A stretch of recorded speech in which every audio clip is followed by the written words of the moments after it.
오늘 말씀의 제목 한번 따라해 볼까요? 오직 주의 교훈과 훈계로.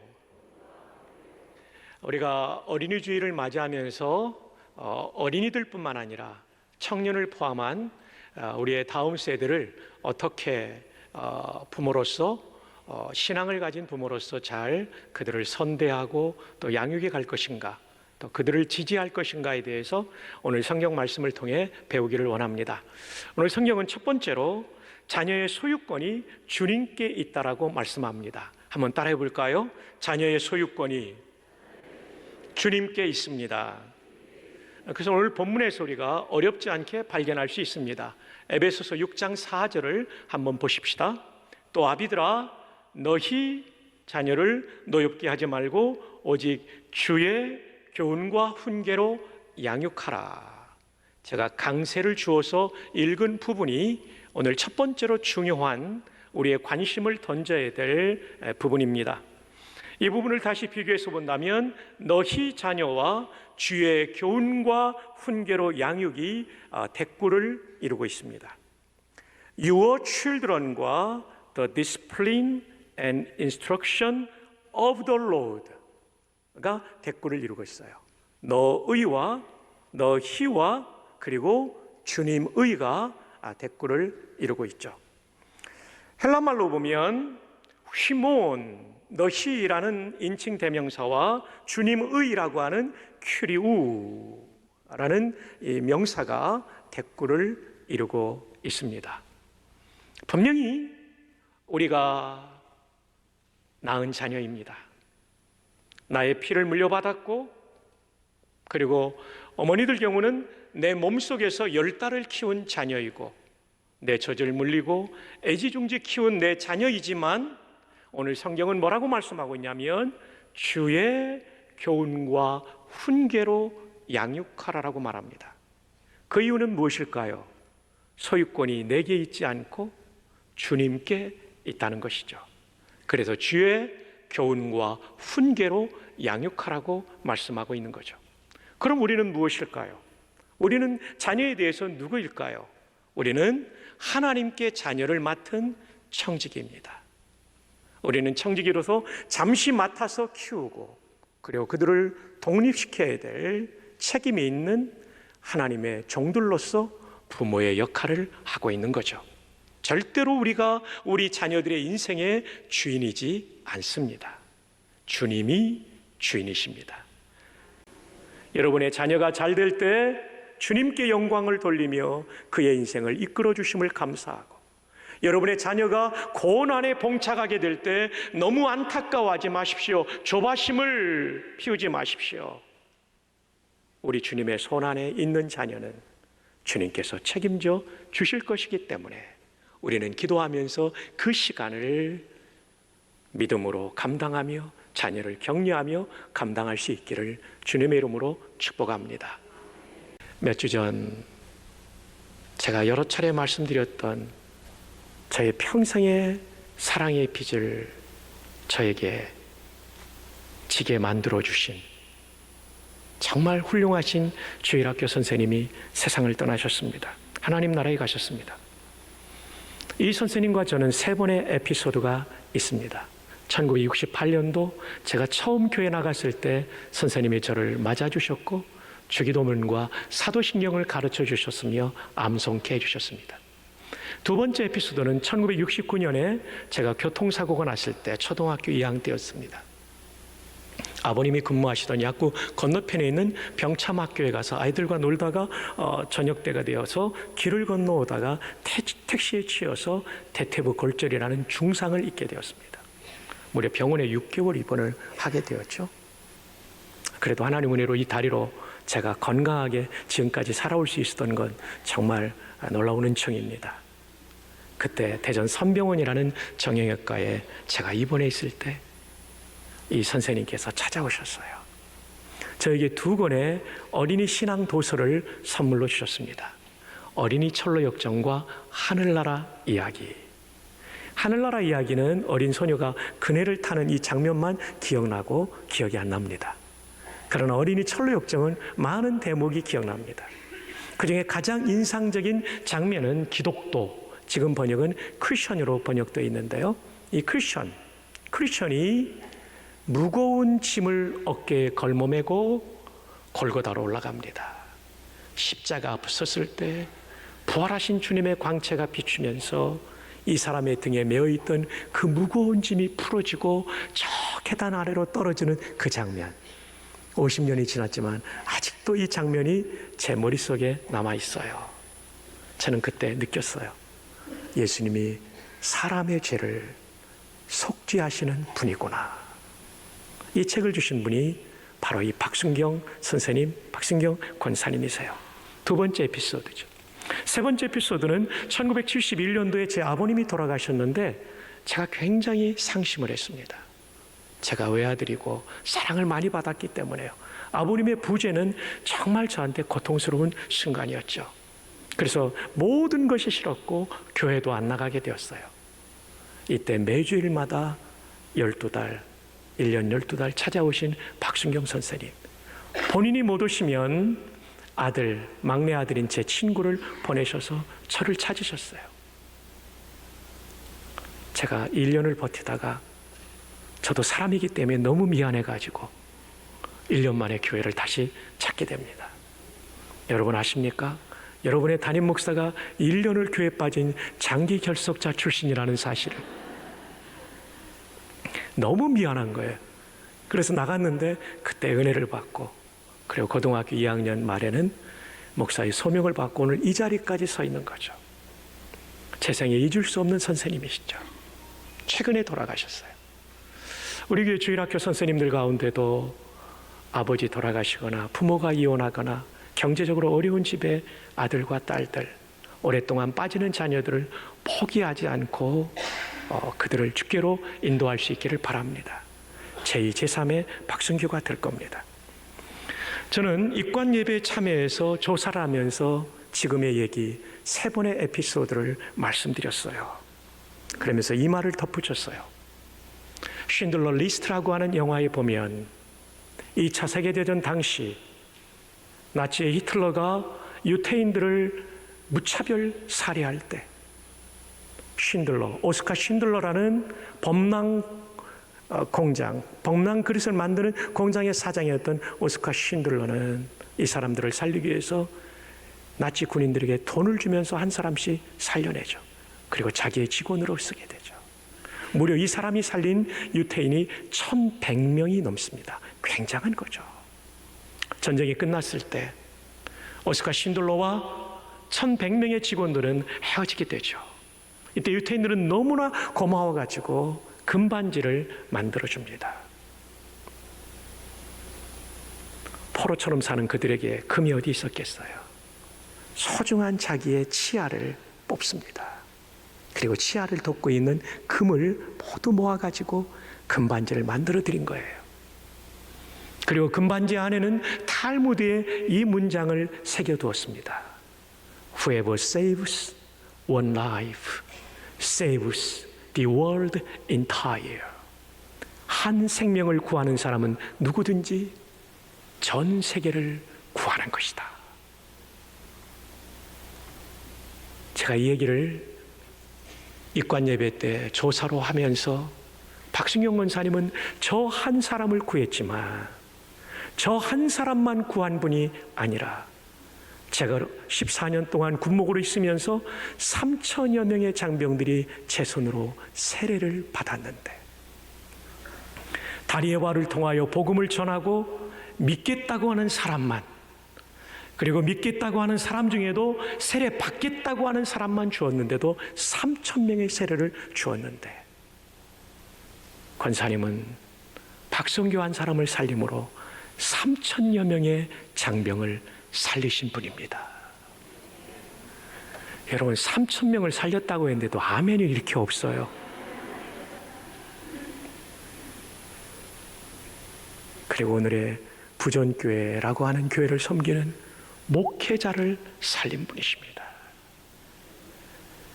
이 이야기를 전할 때 유족들께서 깊은 위로를 받으시는 것을 보게 되었습니다. 여러분, 전도, 또는 장기 결석자를 살리는 일은 너무나 소중한 일입니다. 여러분이 살린 한 사람을 통하여 그의 가문 또는 그가 더 많은 사람을 살리는 인물로 쓰임받을 수 있기 때문입니다. 우리 모두가 코로나로 인해 지쳐 나오지 못하고 있는 우리의 성도들을 살려냅시다. 주일학교 제자들을 살려냅시다. 청년들을 살려냅시다. 그리고 예수 믿지 않고 살다가 예수 없이 살다가 예수 없이 죽어 지옥 갈 사람들을 건져낼 수 있기를 바랍니다. 여러분이 살린 그 한 사람이 수많은 사람을 살리는 놀라운 열매를 거두게 될 것입니다. 입관 예배가 마쳐진 다음에 권사님에게는 모두 7명의 아들이 있는데, 큰 형님, 제 친구는 막내니까 막내와 제가 친구고, 큰 형님 목사님이 이렇게 저와 얘기하는 가운데 이런 말씀을 해주셨어요. 우리 어머님은 24살의 젊은 나이에 아들 5이 있는 집에 시집 오셨습니다. 그런데 어머님은 사별한 남편, 그리고 엄마를 잃은, 엄마가 먼저 세상을 떠난 5명의 아들들, 그 가족을 이끌면서 한 번도 본인이 낳은 2 아들과 먼저 부인이 낳은 5 아들을 차별하지 않았습니다. 그래서 우리는 지금껏 수십 년 동안 우애가 깊은 형제들이 될 수 있었습니다. 70일 넘은 제가 지금도 어머니를 엄마라고 부르고 있습니다. 이것은 어머님의 사랑과 기도를 먹고 자랐기 때문이죠. 그러면서 이런 얘기를 하더라고요. 어머님이 시집 올 때 24살이셨고 본인이 어머님을 처음 만날 때가 9살이었는데, 옛날에는 새엄마에 대한 왜 그런 감정들이 있잖아요. 자꾸 엄마를 거부하고 속썩이고 일탈을 하게 됐답니다. 근데 그때마다 이 박순경 선생님은 대전중앙교회 새벽 예배에 나가서 새벽 예배의 모든 공식적 순서가 마치면 개인 기도로 들어가는데 어디로 올라가시냐면 종탑 꼭대기로 올라가신대요. 처음에는 작게 기도하다가 20대 젊은 부인이 아들 5이 있는 집에 와서 얼마나 마음고생이 많겠어요. 특별히 장남이 마음고생을 시키니까 작게 기도하다가 나중에는 푹 받쳐서 크게 기도한대요. 하나님, 경상도 분이시거든요. 이름이, 큰아드님이 홍근인데 홍근이라고 발음하지 않잖아요. 경상도 분들은 홍근이 좀 살려주이소. 홍근이 좀 하나님 만나주이소. 홍근이 좀 사람 되게 해주이소. 소리를 지르니까 새벽기도 마치고 가는 장로님들이 다 들은 거예요. 그래서 홍근이를 만날 때마다 니 좀 사람 좀 돼야 되겠다. 네 엄마가 얼마나 기도하는지 모른다. 처음에는 이것조차도 거부감이 됐는데 어느 순간 하나님이 은혜를 주시더래요. 그래서 영님이 하나님께로 돌아오고 어머니 말씀을 잘 듣는, 엄마 말씀을 잘 듣는 아들이 되고 소명을 받고 목사님이 되었는데요. 그 외에도 어머님이 얼마나 기도해 주셨는지 영님이 하신 얘기가, 전도사였던 그 교회, 부목사였던 그 교회, 담임 목사였던 그 교회에서 원로 목사까지 되어 내가 평생을 한 교회를 섬기고 있다고. 여러분, 이거는 목사로서 보통 복이 아닙니다. 하나님의 은혜요, 어머님의 눈물의 기도 덕분이라고 말씀하시는 우리 박순경 권사님의 장남이신 그 형님의 얘기를 들으면서 얼마나 감동이 되든지요. 그리고 그 어머님은요, 또 하나의 아들을 목사로 삼았는데 본인이 낳은 아들이 아니라 먼저 어머니가 낳고 돌아가신 그 어머니의 아들 중에 한 분을 목사로 삼았는데, 이분이요, 미국의 인명사전 후수 후에 나오는 인물입니다. 저희 장애인 선교센터에 소장을 하고 계시는 아주 훌륭한 목사님이죠. 그리고 나머지 아들들도 다 하나님을 잘 섬기는 그런 인물들로 키워내셨어요. 저는 우리 박순경 선생님 생각하면 이런 생각이 들어요. 그 젊은 나이에 아들 5이 있는 집에 와서 두 아들을 낳아 7명을 키우면서 본인의 아들들도 감당하기가 얼마나 힘들었을까. 그럼에도 불구하고 가난하고 외로운 나까지 책임져 주셨구나. 이 생각을 하니까요, 가슴이 울컥하는 감동이 제 마음에 밀려옵니다. 우리 가운데도 재혼한 부부들이 더러 계십니다. 그래서 부인이 데려온 자녀도 있고 남편이 데려온 자녀도 있을 거예요. 여러분들에게 부탁합니다. 박순경 선생님처럼 차별 없이 그 자녀들을 대해 주시기 바랍니다. 왜냐하면 그 자녀도, 재혼을 통해서 만난 자녀도 하나님이 여러분에게 맡겨주신 자녀며 여러분들은 그 자녀들에 대해서도 청지기이기 때문입니다. 박 권사님은 정말 훌륭한 권사님이셨어요. 아주 곱고 이쁜 선생님, 키도 크지 않은 분이셨는데 제가 생각하면 영적 거인이었다 생각됩니다. 한번 따라할까요? 나의 자녀는 나의 소유가 아니라 주님의 소유입니다. 한 번만 더요. 나는 청지기입니다. 이걸 꼭 기억하십시오. 그럼 두 번째로 어떻게 우리가 키워야 될까요? 두 번째로 주님의 교훈과 훈계로 가르쳐야 합니다. 주님의 교훈과 훈계로 가르치기 전에 조심해야 될 것이 있어요. 에베소 6장 4절을 보면 또 아비들아 너희 자녀를 어떻게 하지 말고 노엽게 하지 말고. 노엽게 하지 말고가 무슨 뜻입니까? 화나게 하지 말라는 거죠. 화나게 하지 마라. 화나게 하면요, 신앙 교육이 전달이 안 돼요. 내 사랑도 전달이 안 되고 하나님 사랑도 전달이 안 되고 바르게 살아갈 지침도 전달되지 않는 장애물 설치하는 거예요. 장벽을 쌓는 것과 같은 것이죠. 그러므로 자녀들을 화나게 하지 않는 게 얼마나 중요한지 모릅니다. 자녀들을 무시하지 마십시오. 함부로 말하지 마십시오. 애칭이라 할지라도 자녀를 자꾸 낮추는, 깎아내리는 그런 말 하면 안 돼요. 뚱띵이 이런 말 하면 안 됩니다. 사내 아이들한테 겁장이 이런 말 하면 자존심 상하는 거죠. 애칭이라도 자존심 상하는 말을 하지 않도록 해야 됩니다. 뿐만 아니라 아이들이 제일 싫어하는 게 엄마 친구 아이들입니다. 엄마 친구 아들 있잖아, 엄마 친구 딸 있잖아, 걔 이거 이번에 이렇게 했대. 여러분, 그건 정말 안 좋은 겁니다. 저도 이제 이 나이쯤 먹고 보니까 인간 이해가 좀 더 깊어지더라고요. 그래서 성도님들의 다양한 기질과 삶의 방식이 조금 더 수용할 수 있어요. 제가 40대 담임 목사가 되었을 때는 부목사님들을 보면 참 마땅치 않은 게 많았어요. 근데 지금쯤 되니까요, 저 목사님은 이게 장점이고 저게 단점이지. 제가 부목사님을 사랑하게 되더라니까요. 아멘들을 별로 안 하시는데요.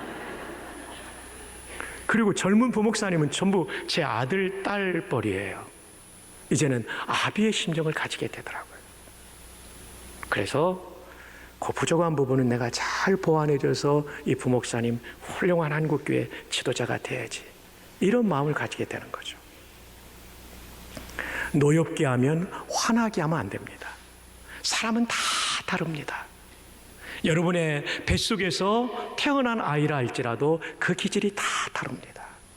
그 기질을 존중하십시오.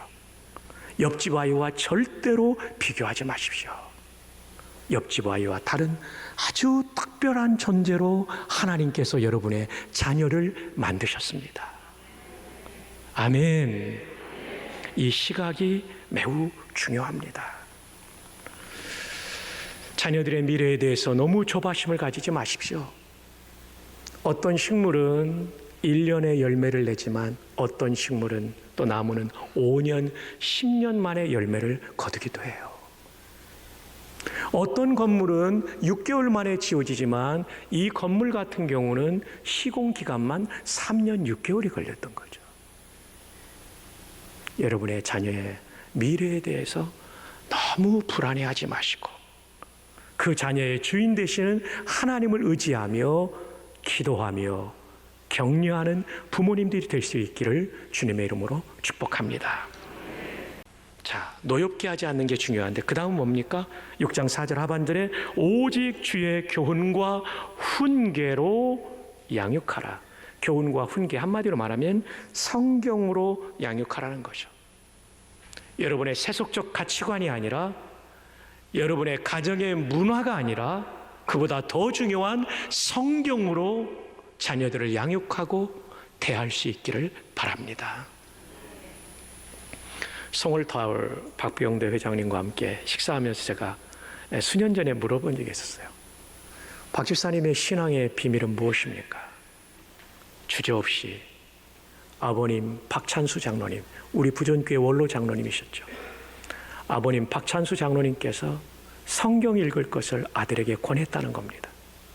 그러면서도 하루에 한 번은 빠짐없이 다른 성경을 읽지만 한 번은 빠짐없이 잠언을 읽어라. 잠언을 읽으면 하나님을 경외하는 법과 대인관계도 사업도 배우게 된다. 이 말씀에 순종해서 평생 성경 읽고 잠언을 읽었더래요. 그러더니 어떠한 상황에서도 내 마음을 절제할 수 있는 인격이 만들어지게 되었고 사업을 하면서 만나는 모든 사람들과의 관계에 원만함을 이룰 수 있었고 그리고 사업에 대한 통찰력, 인사이트를 잠언을 통해 얻었습니다. 이것이 내 신앙의 비밀입니다.